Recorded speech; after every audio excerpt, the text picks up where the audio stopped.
NBK 111 movie షూటింగ్లో గాయపడి surgery అనంతరం ఏఐజీ వైద్యులు నందమూరి బాలకృష్ణను డిశ్చార్జ్ చేయగా కొద్దిసేపటి క్రితమే ప్రత్యేక అంబులెన్స్లో ఇంటికి చేరుకున్నారు.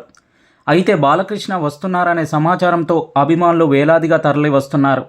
అయితే బాలకృష్ణ ఇంటి ముందు భారీగా పోలీసులు కనిపించడంతో అభిమానుల్లో ఆందోళన మొదలైంది. తెలుగు సినీ పరిశ్రమలో తనకంటూ ప్రత్యేక గుర్తింపు సంపాదించుకున్న నటుడు నందమూరి బాలకృష్ణ 4 దశాబ్దాలకు పైగా తన నటనతో, మాసు డైలాగ్స్తో, యాక్షన్ సినిమాలతో కోట్లాది అభిమానులను సంపాదించుకున్నారు. ప్రస్తుతం వరుస సినిమాలు, రాజకీయ బాధ్యతలతో బిజీగా ఉన్న బాలయ్యకు సంబంధించిన ప్రతి వార్త అభిమానుల్లో ఆసక్తి కలిగిస్తుంది. బాలయ్య పేరు వినగానే పవర్ఫుల్ డైలాగ్స్, అద్భుతమైన నటన మాత్రమే కాదు, అభిమానులపై ఆయనకున్న ప్రేమ కూడా గుర్తుకు వస్తుంది. ఎలాంటి పరిస్థితుల్లో అయినా అభిమానులకు అండగా ఉండే వ్యక్తిగా ఆయనకు ప్రత్యేక గుర్తింపు ఉంది.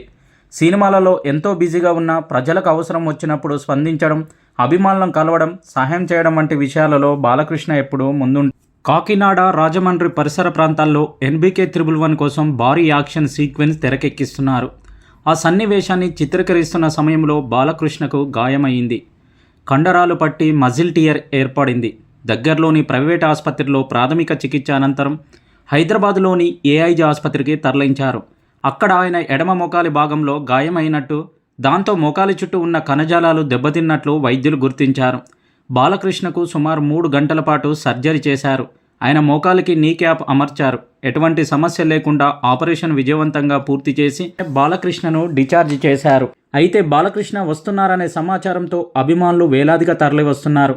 అయితే బాలకృష్ణ ఇంటి ముందు భారీగా పోలీసులు కనిపించడంతో అభిమానుల్లో ఒక్కసారిగా ఆందోళన మొదలైంది.